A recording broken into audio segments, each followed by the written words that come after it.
Hi guys, welcome to Learn Electronics Repair. I have a satellite receiver here, happens to match my polo shirt rather nicely. This is a BEIN Sport satellite receiver. So these are a subscription satellite receiver box. They are intended for use in the Middle East and North Africa, but we have quite a lot of them over here because we're 150 miles off the coast of North Africa, basically just opposite the bottom end of Morocco, where it joins and becomes the border of Western Sahara. So we get a good signal from this satellite, and a lot of bars use these boxes for the football because they carry a lot of football, English Premier League and various other leagues. Yeah, and that's what they use them for. The reason they use these instead of IPTV boxes, which are kind of everywhere, is because you don't get a delay, or rather you don't get as much of a delay between the actual live event and you receiving the signal if you use the satellite box. So what happens is, and if you've been abroad you might have seen this, that you'll have one bar with the football on and the bar just next to it, or two bars away with the football on, and one of the bars everybody cheers, and the one you're watching you haven't seen the goal yet, and then 20-30 seconds later you see the goal. So of course everybody ends up on the bar that's got the faster signal, and that'll be the one with the satellite box.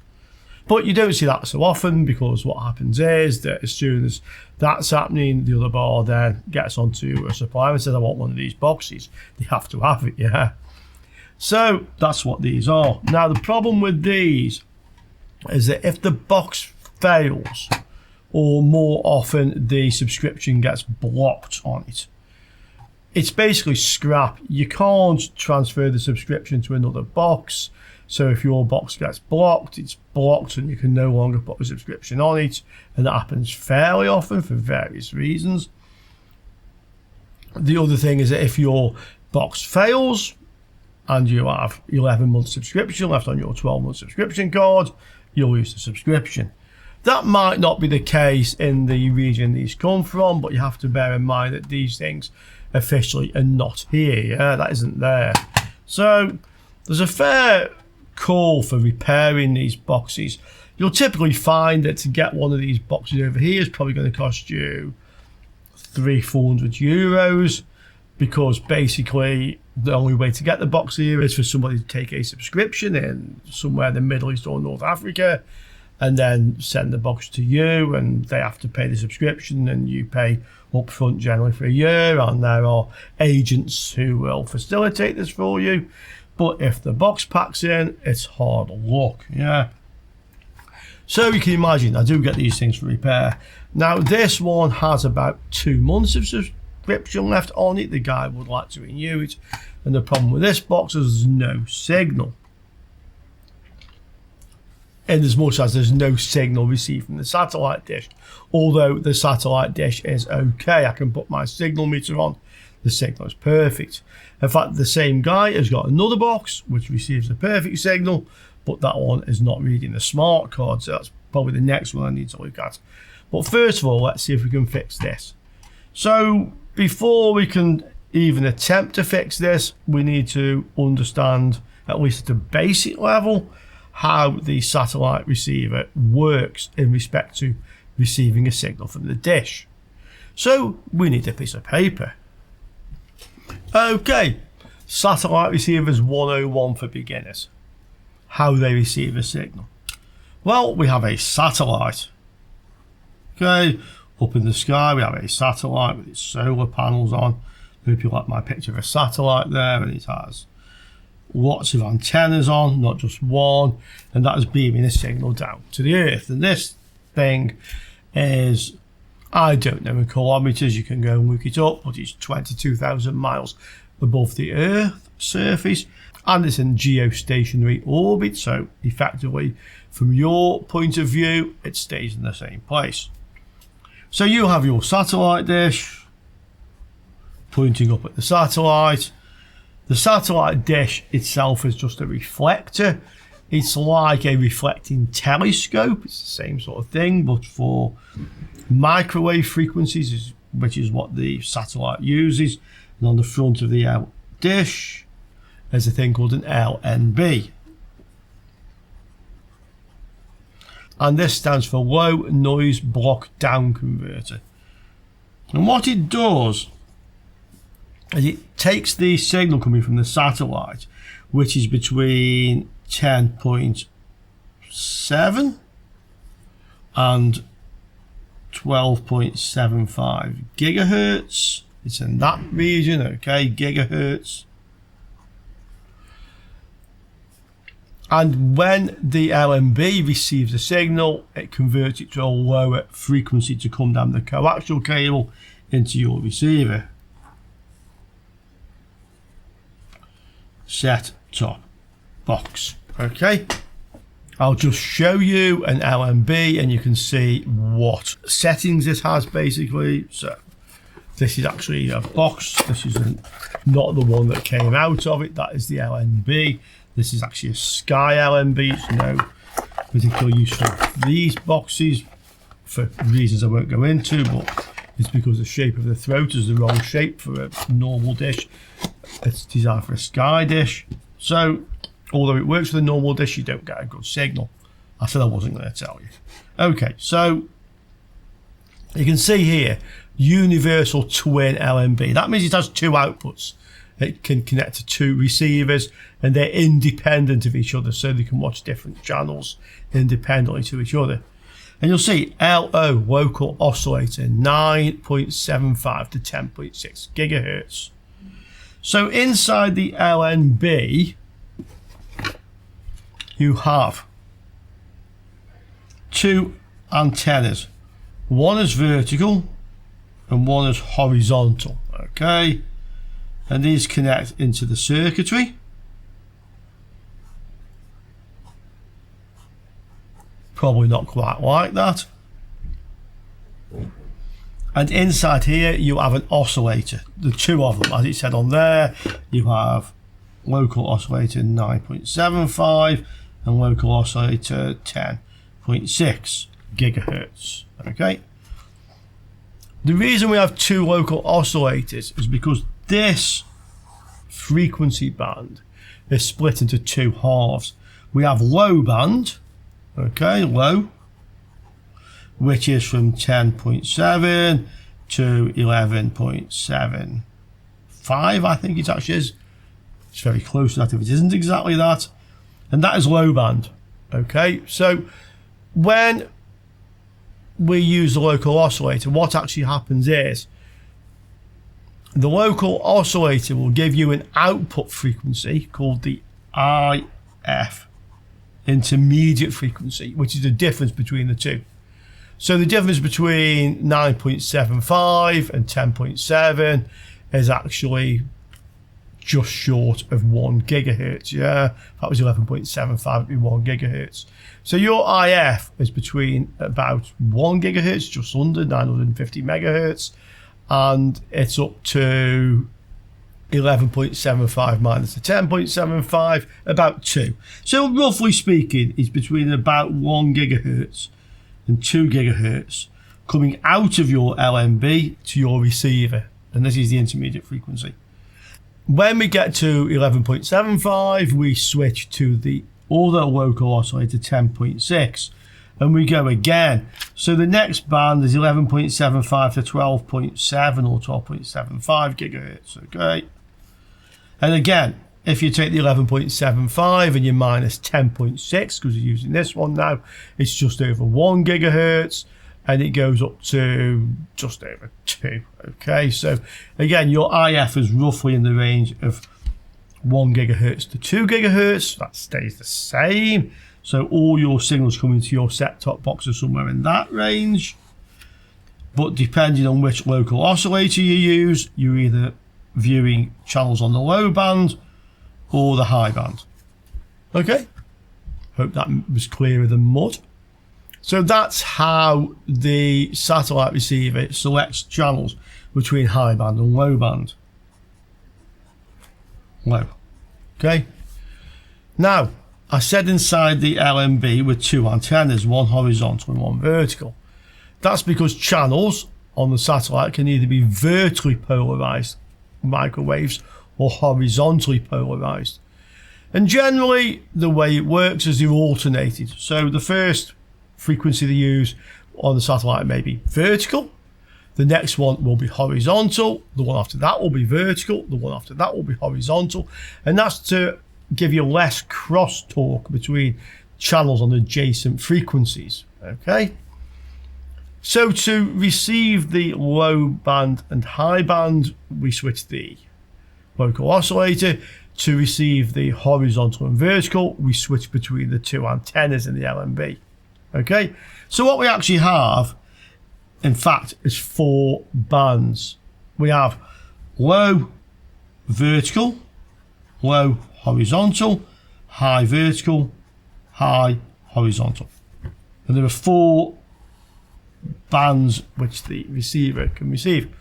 So if it's receiving a channel, for example, on something like 12 gigahertz horizontal, it needs to choose that local oscillator and this antenna. Okay, and so on for all the various combinations. How does it do it? Well, switching between the horizontal and vertical. This is something that was going on back in the days of analog satellite, and it does that quite simply by changing the voltage going up the coax cable, because this LNB, that thing needs power. Okay, if the satellite receiver sends 12 volts to the LNB, then you will get horizontal channels. Okay, regardless of which band you're on. If it sends 18 volts, you will to the LNB, and I'll write it better this time, LNB, you get the vertical channels. So it switches between the two antennas by sending 12 or 18 volts up the cable. Okay, how does it switch between the local oscillators? Well, this is something that came along really in the time of digital satellite. Back in analog, we only have the 1 band, now we have the 2. So it does that by sending data, and it sends the data in the form of a burst, what looks like so, and these bursts are 22 kilohertz. So it sends not a sequence of pulses, but a sequence of packets, if you like, of 22 kilohertz. Each one's a packet. And those packets tell the LNB to use the low band or the high band. Okay? These packets can also be used for other things, such as controlling a motorized satellite dish, controlling the motor. They can be used to switch between multiple dishes on one receiver. And this system is known as DiSEqC, which is kind of written a bit like this. Yeah, which stands for Digital Satellite Equipment Control. So, now we understand that. Why may our satellite receiver have no signal? We know the LNB is good. I've put the satellite meter on, it's working. There's something wrong with the box, it's saying no signal. Well, there's 2 main reasons why that would be. Or let's say there's 3 main reasons why that would be, actually. So one reason is that it's not sending any power to the LNB, or it's not switching the power to the correct band. If it's sending no power, the LNB would be dead. If it's, for example, stuck on one or the other, you would be stuck on either horizontal or vertical, which means that either the horizontal would work but not the vertical, or vice versa.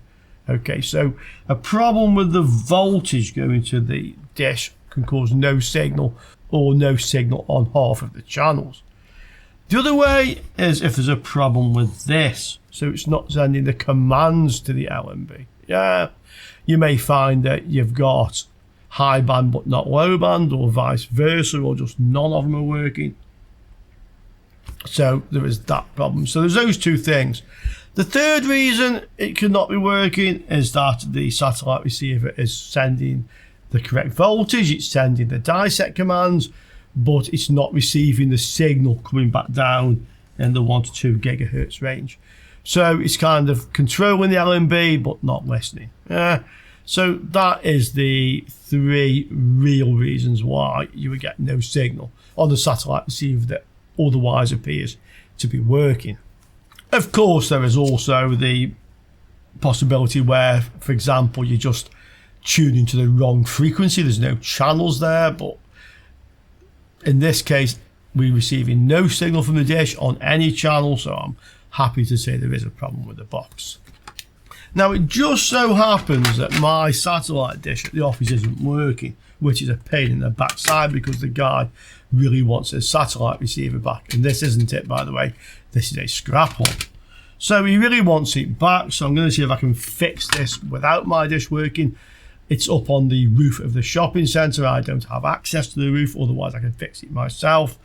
I do have something coming down the cable, so I'm sure it is connected to the dish. It probably just came out of line during some windy weather, but I asked on Monday and I'm still waiting. But this is the Canary Islands, so this is totally normal. Yeah, tranquilo, mañana, mañana. This is the way here. So let's see if we can fix this by figuring out whether the receiver is trying to control the dish. If he's trying to control the dish, then there's nothing much I can do until I get the dish working. If the faulty one is not trying to control the dish, or rather control the LNB, then I may be able to fix it. So let's have a look. So we have a scrap one here. You can see this is the tuner. There's some voltage rails in here which we can have a look at. And again, we can compare with our faulty one to see if everything looks okay.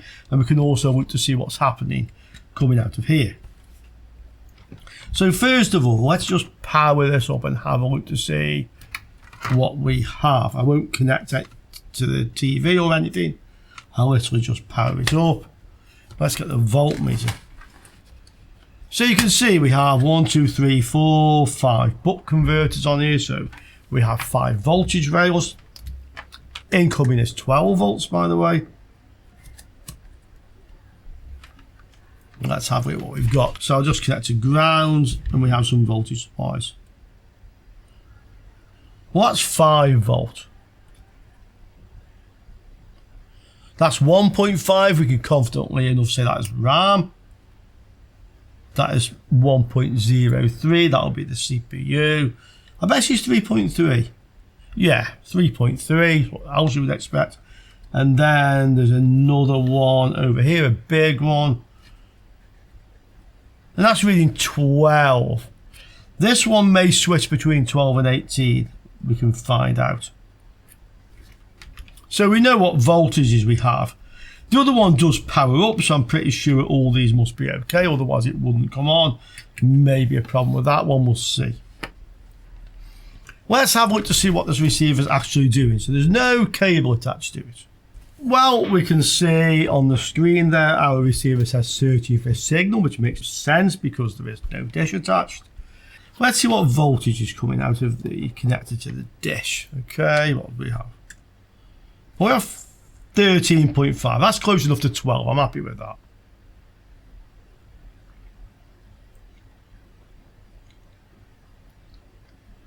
And that is stable. Okay, that's stable. We can try some other channel, maybe if I get onto a vertically polarized. I'm guessing this is horizontal. We may get a different voltage coming out of it. Let's have a look.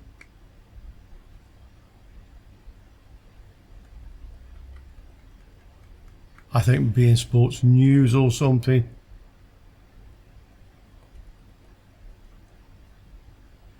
It's unknown, yeah. Some of the movie channels. Well, that's 18 volts. You can see there coming out of it. So it's switching between the 13 and 18. Okay. Let's have a look to see if we can see this 22 kilohertz frequency thing. You can also see my oscilloscope up there as well. Ah, and did you see that then? If you just watch every now and then, there, sequence of pulses, yeah. I can't trigger on it because there's noisy spikes anyway, but every now and then you will see it sends a burst of data there to the LNB, that blob of there, that set of blocks, I'm sure you've seen them by now, so you know exactly what I mean. Once again. Okay, so the receiver's clearly trying to talk to the LNB, but obviously the dish isn't attached, so nothing's happening. Let's have a look at the faulty one. Okay, so we have the 13.5 again. You can see that. It's trying to do a software update, which it won't be able to do quite clearly.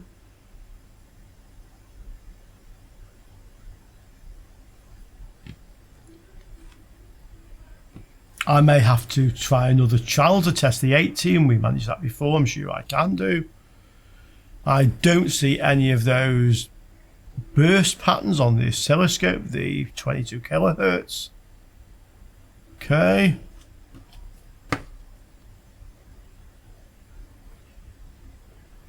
Just give it a little bit of time while it's doing its thing.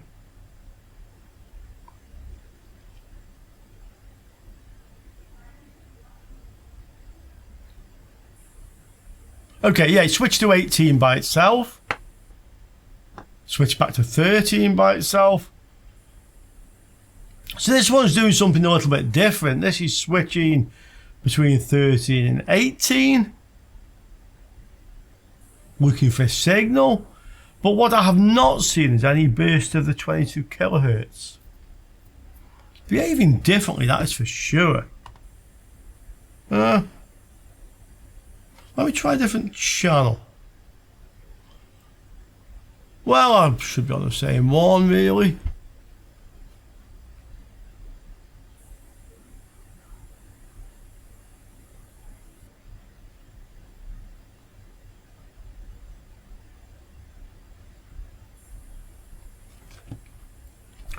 You know, guys, I'm beginning to suspect there's something odd with this one. We don't see any 22 kilohertz, that's for sure. But the microprocessor in here, whatever is running the thing, for some reason is choosing to switch the voltage on and off, which makes me wonder if it's something to do with the firmware or something. Well, that's a bit odd, because I mean, I do get a picture basically, or at least a menu with the channel list and such like. Let's go to the signal finding things, see if that does anything different. So we'll be in settings, system, signal detection.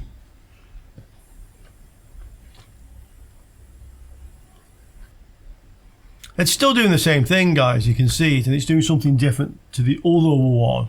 Okay, well, that's what we're faced with, so let's see if we can make any sense out of it. Although I'll be honest with you, I'm not so sure I can fix this, but hey, you know, this is learning electronics repair. I'm still learning sometimes. Okay, let's have a look. I have another scrap one here. This one's had the HDMI connector removed to repair another one at some point. The tuners all look the same, and at first I was thinking, well, how does it connect? I can see like 1, 2, 3, 4, 5, 6, like 7, including that one, probably 8 different connections, but I don't see where all the tracks connect to the pins of the tuner. You'd expect to be about 20 pins. There's nothing there and nothing there. And then if you look closely, what you'll see is that the tuner itself is basically fitted onto the motherboard, and this is just a cover that fits over it with the connector on. So if we unsolder this thing, we'll at least be able to see what's under there, and I wouldn't mind doing it on the scrap one first to see how difficult this is to remove before I start doing it on the one I want to repair, or the other one. In fact, I may be able to just use this one to work out what's wrong. So what I'm hoping is that once I get this off, if I probe around here, I may find something wrong in here with these components, because if you look, this kind of goes all the way back to the CPU down there. That's sending the commands to it. If there's something wrong with the program the other one's running, there's probably not much I can do. I know the other one has the latest firmware on. The one I was trying with, this one has older firmware on. It's not been used for a few years, so that may also explain the difference in the way they were trying to work. But let's take this one off here and let's see what's underneath. Also, let's see how difficult this might be. I think the first way I'm going to try this is just to warm it up with hot air and then try and desolder it with braid. I can't easily get my vacuum desoldering gun on these because of the shape of them. I may be able to unsolder them that way, but first of all, let's try this. So I'll add some leaded solder. I'm going to warm the whole thing up and see if this wants to come off anything like easily. If I do on this one, I've got a good idea what to expect on the other. Okay, so let's have a go.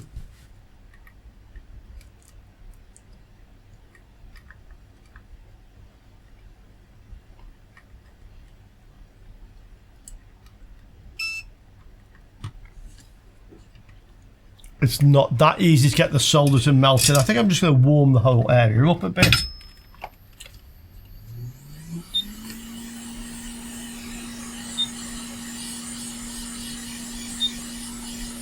I mean, if this doesn't work, we'll try just clamping the whole thing in a vise and heating it all up till it's unsoldered with hot air. But let's see.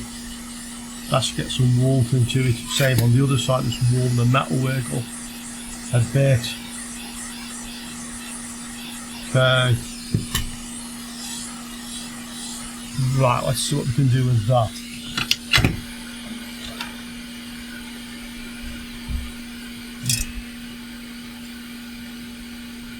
Well, it's certainly easier now.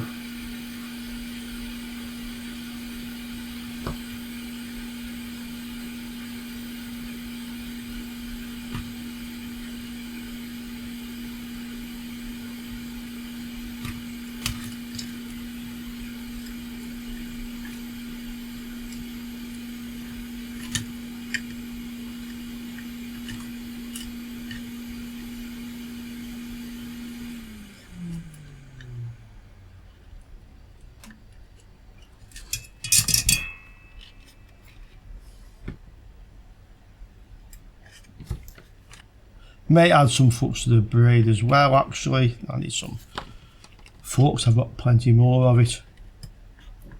Okay, see how easily this comes off.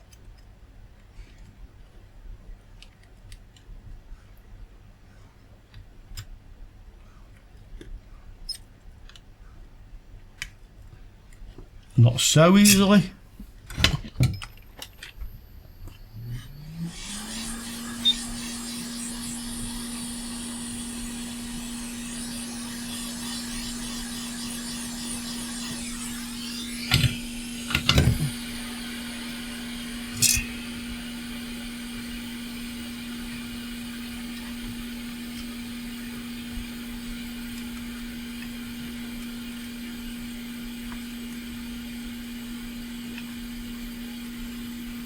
Yeah, maybe.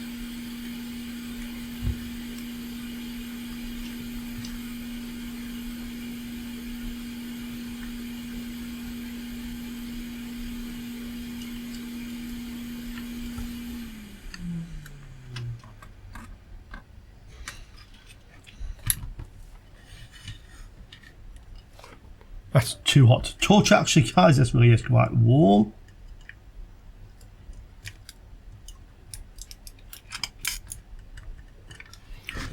No, that doesn't want to easily unsolder. That way I'll try plan B.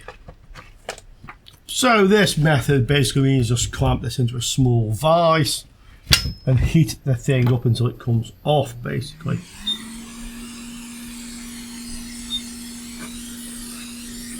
This is nice having a really scrap one to work on, so you can discover if this method will work well or not. Okay. We'll just warm the whole thing up. We'll just try and warm the whole metalwork up. See if it will come out.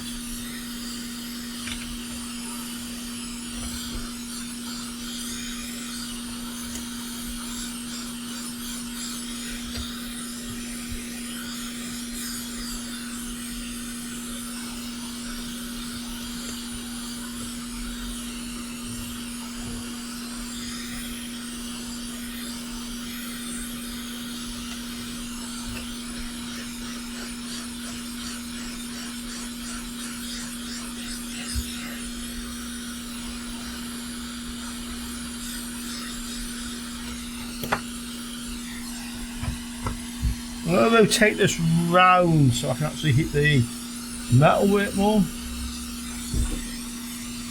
A couple of large electrolytics near here, so I don't want to hit it too much in that direction. I would like to warm it some.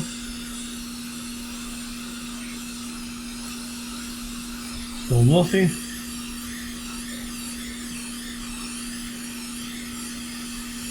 No.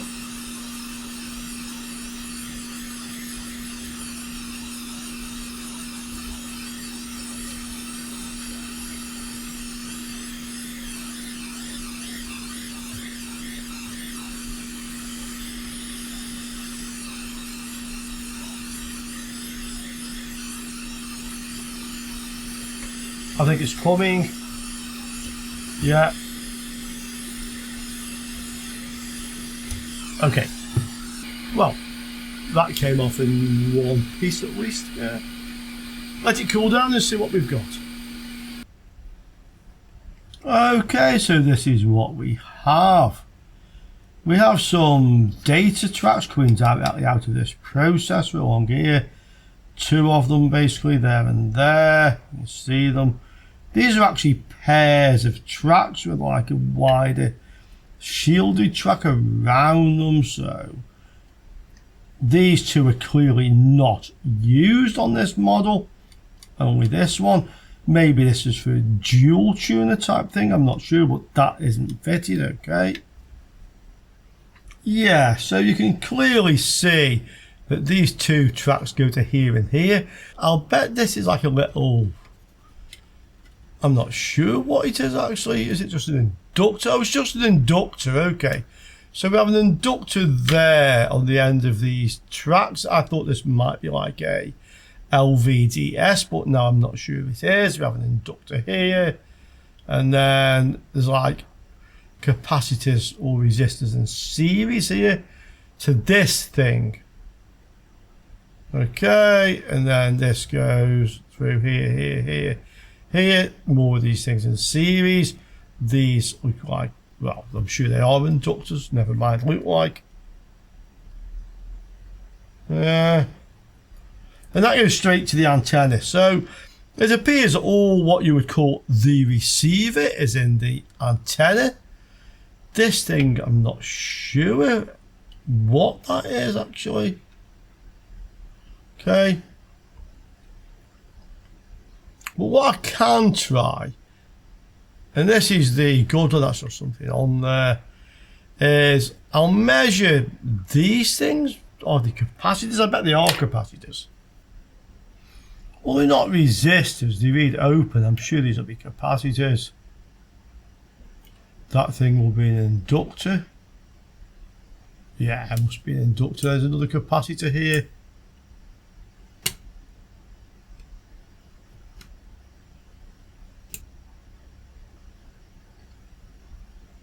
Yeah, it reads like a capacitor.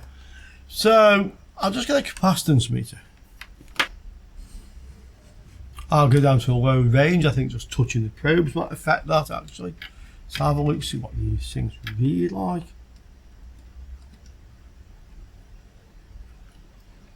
Okay.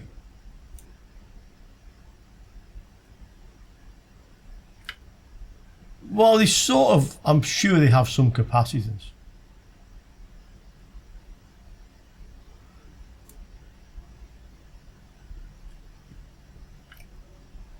Yeah, not much, but just watching the meter and just touching on it.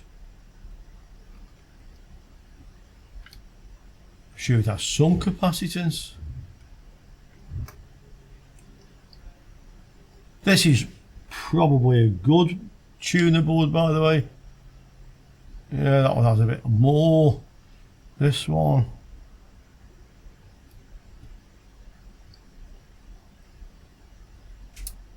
Yeah, these are capacitors, I'm sure. This one doesn't have much capacitors, but I'm sure they are capacitors. Okay. And then this one here.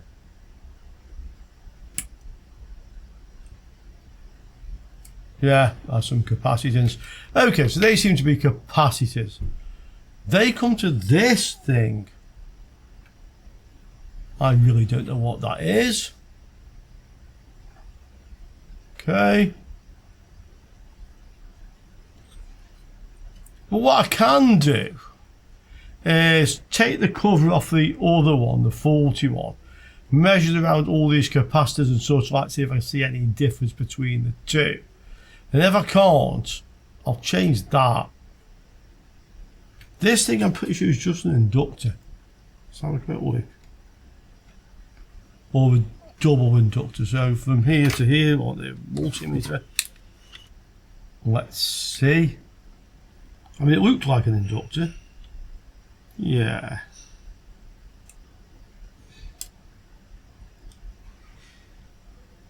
And then no connection probably across them. Yeah, mega ohms. Okay, so the only thing I can think of, as I say, is to take the one off, just probe around all these passive components, you don't see any difference. If not, change that thing. And if that doesn't fix it, I don't think there's anything I can really do with this. It's obviously being controlled by whatever signal comes on these two connections, and I don't really know what it is, and even if I did know what it was, well, I can't do anything about it because it goes directly under this heatsink to the large chip. I can always have a quick probe around it, of course, so let's have a look. Well, those two pins connect together. I'm in diode mode. That looks like a semiconductor junction.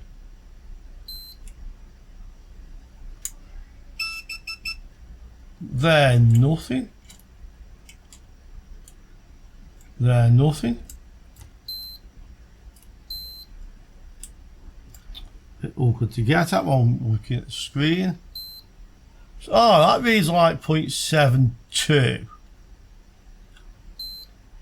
And that reads 0.495. But to the other one, no.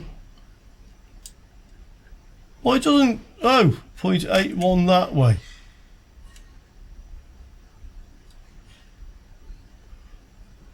.218 that way.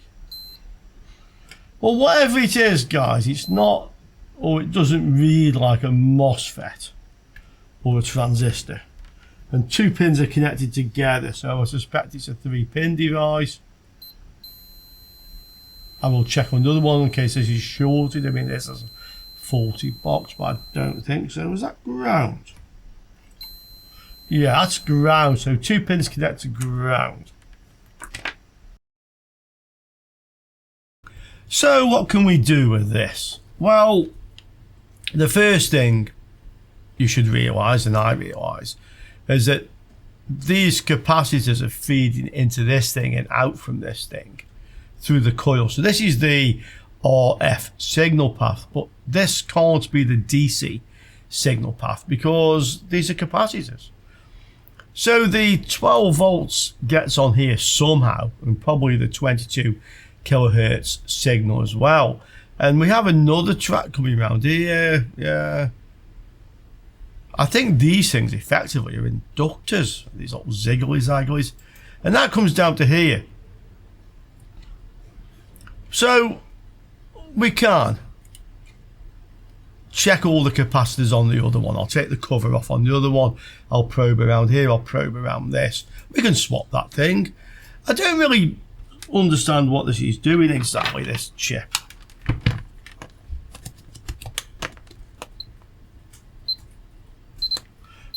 Because at least on this one, unless this is faulty, it is a scrap one.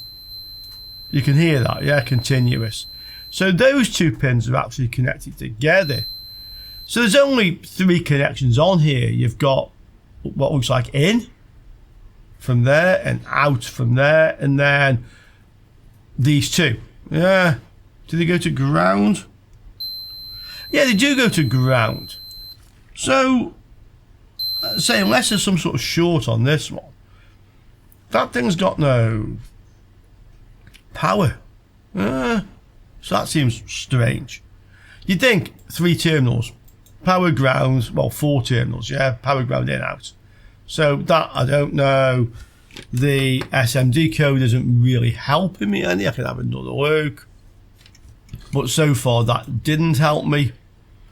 Now, the power and the 22 kilohertz, well, that actually comes from this chip, and I know that because I've actually looked up the datasheet for this chip. So this chip actually generates the power, and we know that both can switch between 12 and 18.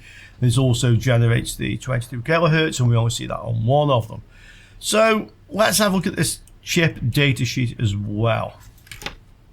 And here it is, single LNB supply and control voltage regulator A8296. Okay, so we can see it has SDA, SCL, this is I2C. So this is being controlled by the microcontroller, microprocessor. It has another signal called tone control, and that's what switches on or off the 22 kilohertz. So we can certainly have a look on both of ours to see whether or not the 22 kilohertz is being switched on here. Maybe one of them is defective. You can see there's a inductor here, a diode, that's a Zener diode, so we have boost which comes into here. This supplies the 12 volts, 18 volts out to the LNB directly, but actually when I had a look on the coil, the only coil anywhere near there, the voltage is always 12, it doesn't change, so I'm not totally sure how that is, and that's the case on both of them, even though they are switching the voltage here. Let's look further down the data sheet. Okay, so built-in 22 kilohertz tone oscillator for DiSEqC, yeah, great, that's what we want.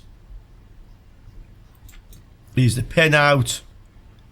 So really what we're interested in here is this one, as it says pin 8, gates the 22 kilohertz tone on and off.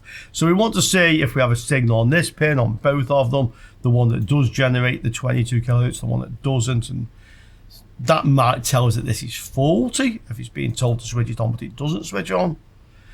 We could just swap these things if we wanted to off the scrap one.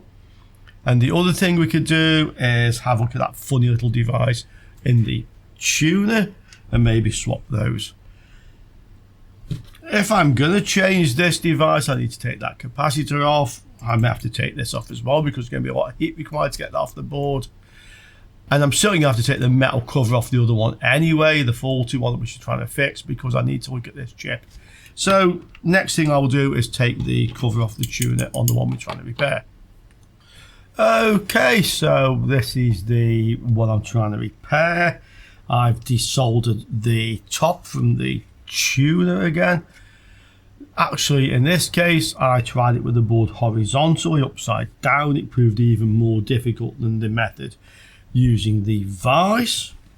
So during that, the capacitors that were on this one were somewhat distressed. Yeah, they didn't like it. Yeah, so I fitted the two off the other scrap one. Actually, I've tested them when I took them out, they read okay, so I've changed them. I'm interested now to see what this thing reads on this one. Does it read the same as the other one? Does it read short between two pins? I do confess I don't know if the other one has a fault which was the same. It reads short the same.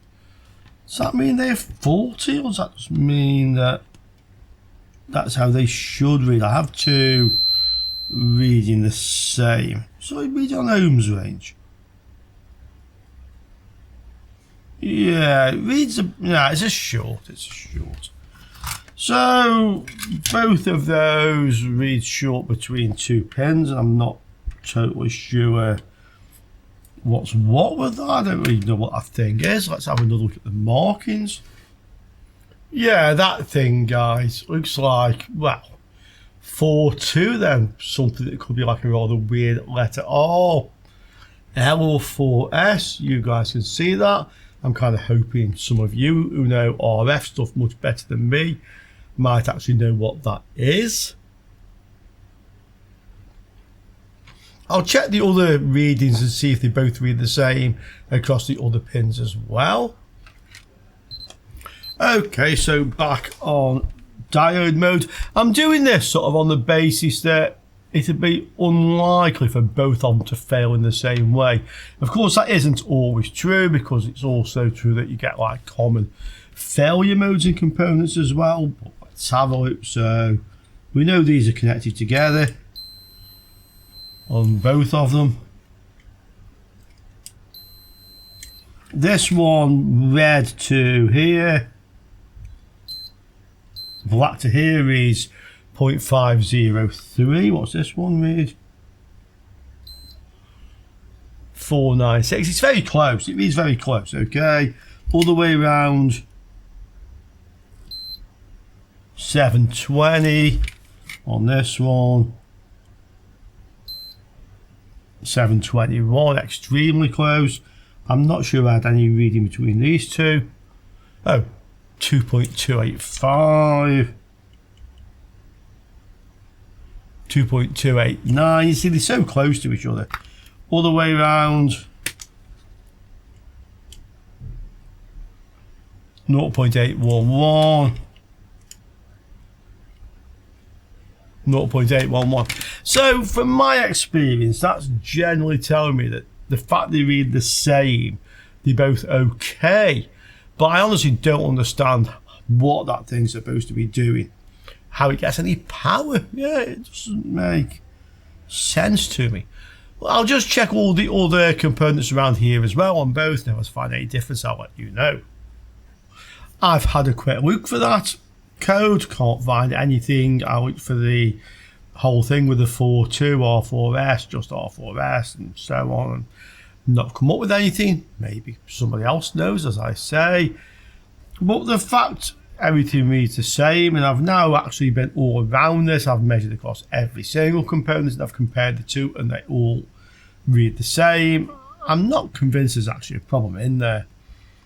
We can have a look now. One more thing really I think I can do today. I still have no signal on my satellite dish, which is really annoying.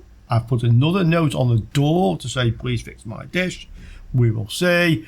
But as I say, it's Saturday tomorrow. The guy would like us back, but I don't think he's going to get it back. The other thing I'm interested to look at then is this pin 8 on this chip. So this is the 22 kilohertz tone. We know no 22 kilohertz is coming out of this one, although it's switching voltage. So let's have a look to see on this pin 8. This is not the tone out of the chip, this is the control pin. It doesn't have like a line over the top of the signal name. So there, tone control, pin 8, tone control, pin 8, turns on off. If there isn't like a bar or a line across or a hash or a star in front of it, the chances are this is active high, so we expect this to go high to turn the control on. We can have a look. Fortunately, pin 8 is really easy to get to on this chip.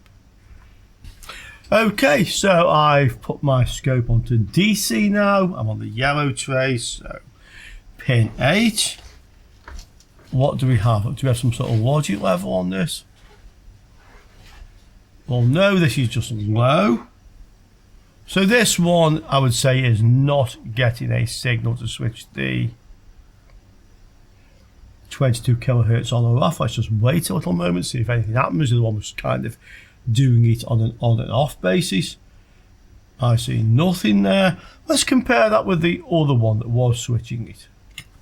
Okay, so this is the other one, the one that is supposedly a good one. This is the one that does have the 22 kilohertz tone that we can see bursts of data. So let's have a look at this one. We'll just get on to there. Ah, and there it was. Did you see that, guys? Wait a moment. There. So this one is clearly telling the chip to switch the 22 kilohertz on and off, and they're kind of like a group of pulses, so it must be like a packet of data that's being sent. Every so often it does it. So where does that leave us? Well, that signal will be coming from here. This is controlling the whole box. So on the one that has no signal, it appears that the processor unit never actually tells the chip to switch that signal on or off. So that's here basically. I can't see any difference on this one and this one. I think this is another good tuner area, but I really don't know. I guess if I can get my satellite dish working, I can find whether this one sees a signal, and then take the thing off that and measure again. That'll depend on the community. If the guy goes up on the roof and does it for me, I've asked again. And the other thing is, what do you guys think? I mean, it seems to me that all this tuner area thing looks the same as the other, so it's probably okay. Or they both got a faulty chip there. Yeah, that's about it, but we don't know what the chip is. I could try to figure out if maybe these things are short, if they're both faulty, by desoldering this one off the scrap one. So I've put some leaded solder on there. I'm going to warm it up and take this thing off, and then if the short's gone, I think there's a fair chance to say these might be faulty. Also, we can see whether the tracks on the board underneath it are just connected directly to each other. Let's have a look. So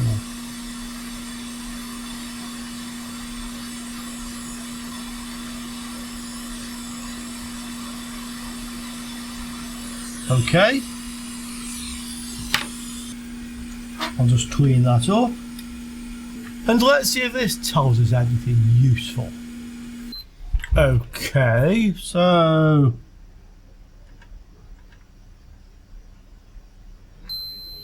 yeah, those two pins connect together anyway.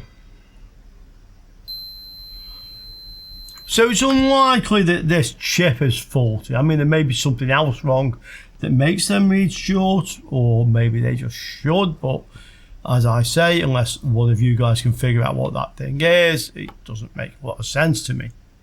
So this is kind of like one of these I get sometimes where I give it my best shot, but for like one reason or another, I come to a point where I can't really proceed with it. Yeah, and that's what's good about this channel. So guys, shall we have a part 2? What would you test next? Would you go any further than this? Let me know, comments below, and after the weekend, if there's some good ideas, let's try them. Okay, hope you enjoyed that bit of a failure there. It was certainly interesting working on this. We've learned a few things at least, especially about how the tuner thing works on the satellite receiver, and I look forward to seeing you all soon on another Learning Electronics Repair video. Ciao for now, guys.